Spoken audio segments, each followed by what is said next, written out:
Yo les gars, vous allez bien ou quoi? On se retrouve pour une toute nouvelle vidéo sur GTA V. Aujourd'hui, on n'est pas là pour une vidéo mystère ou easter egg sur GTA.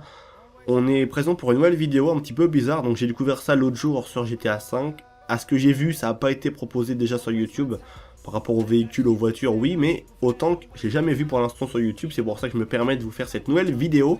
Donc tout d'abord, si je parle un peu du nez, hein, c'est normal parce que je suis malade. Je pense que c'est un peu la période malheureusement de tout le monde en ce moment. Alors bref, dans cette nouvelle vidéo, je vais vous montrer comme quoi il est bel et bien possible de faire fuir l'essence sur un tank. Vous le savez tous qu'on peut le faire sur les véhicules, on peut le faire sur les motos, j'ai déjà fait, on peut le faire sur les voitures, on connaît tous un petit peu le truc.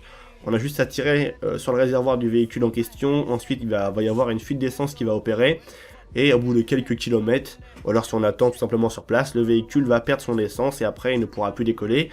Vu que bien évidemment il a une fuite d'essence et qu'il n'a plus d'essence, il ne peut plus être alimenté, et voilà, donc il s'arrête.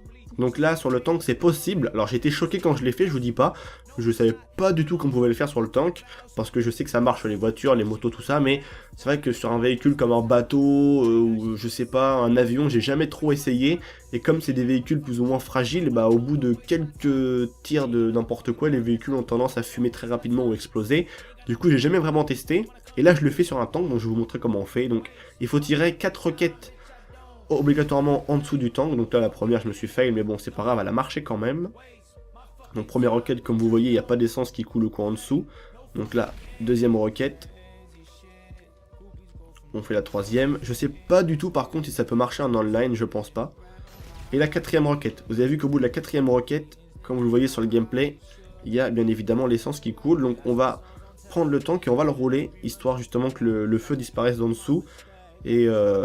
Et que l'on puisse, entre guillemets, simplement faire disparaître le feu en dessous. Et vous allez voir qu'au bout d'un moment, le tank, il va tout simplement, il va s'arrêter. On ne pourra plus le remettre en route. On aura beau actionner le démarreur, mais le tank ne voudra rien savoir. Il sera arrêté. Donc on se retrouve juste après pour justement vous montrer à quel moment le tank va s'arrêter. Donc relais potes, donc là on est de retour, je suis en train de jouer actuellement, et là où comme vous le voyez à l'écran, le tank qui fait un peu des siennes, il commence à caler, à avancer, et là voilà c'est mort. Là on entend comme quoi j'actionne le démarreur, mais rien du tout. Donc le tank est bel et bien en panne d'essence. Donc dans les commentaires, n'hésitez pas à dire si vous le saviez ou non. Je serais vraiment curieux de savoir, parce que je pense pas vraiment que beaucoup de joueurs étaient au courant de cela, notamment sur GTA V. Donc j'essaierai pourquoi pas dans une future vidéo ou quoi, d'essayer avec d'autres véhicules, voir si ça marche. J'aimerais bien le faire avec un avion, franchement je serais vraiment... Je trouve ça vraiment stylé de tomber en panne de carburant avec un avion en plein vol, ça pourrait donner quelque chose d'assez épique. Donc voilà, c'est tout pour moi, merci de m'avoir écouté malgré ce rhume abominable qui me gêne. Donc voilà, c'est tout pour moi, merci à vous de m'avoir écouté, c'était Vince, je vous dis à très bientôt pour de nouvelles vidéos sur GTA V, et peace les gens.